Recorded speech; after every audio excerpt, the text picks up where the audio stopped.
ဒီနေ့မှာတော့ဆက်ဆက်လေးနဲ့ထမင်းစားမိစီတဲ့ငရုတ်သီးစိမ်းငမြကြီးချက်လေးကိုချက်ပြပါမယ်ရှင်။ထမင်းစားရင်အငံတို့အဆက်တို့ပါမှာစားတတ်တဲ့သူလေးဆိုဒီဗီဒီယိုလေးကိုကြော်မသွားနဲ့နော်။ပထမဆုံးကြက်သွန်နီအနေတော့9လုံးလောက်ကိုပပလေးလီးထားပါမယ်။ကြက်သွန်ဖြူလေးထောင်းထားပါမယ်။ရေးစိမ်းထားတဲ့ပစွန်ကြောက်လေးတွေကိုလည်းညက်နေအောင်ထောင်းထားပါမယ်။ငရုတ်သီးစိမ်းလေးကိုလည်းဆက်လေးနဲ့ကြိတ်ထားပါမယ်။ငမြကြီးလေးကိုတော့ဈေးနှုန်းသက်သာပြီးအလွယ်တကူဝယ်လို့ရတဲ့ပစွန်နှကောင်းငမြကြီးလေးကိုသုံးပါမယ်။ပါဝင်ပစ္စည်းလေးတွေအစင်သစ်ဖြစ်ပြီဆိုရင်တော့စားချက်ပါမယ်ရှင်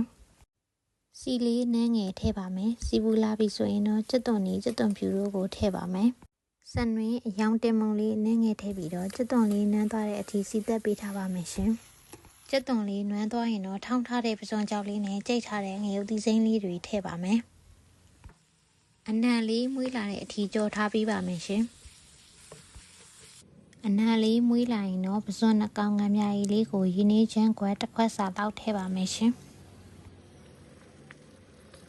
ဟင်းခက်မုံလေးအနည်းငယ်ထည့်ပါမယ်ရှင်။ရေလေးအနည်းငယ်ထည့်ပြီးပွက်လာတဲ့အထိခဏတည်ထားပေးပါမယ်။အရသာလေးမြည်ကြည့်ပြီးတော့အငန်လိုရင်းထည့်လို့ရပါတယ်။အခုဆိုရင်တော့ဆက်ဆက်လေးနဲ့ထမင်းစားမိန်စီတဲ့ငရုတ်သီးစိမ်းငမြကြီးချက်လေးရသွားပါပြီ။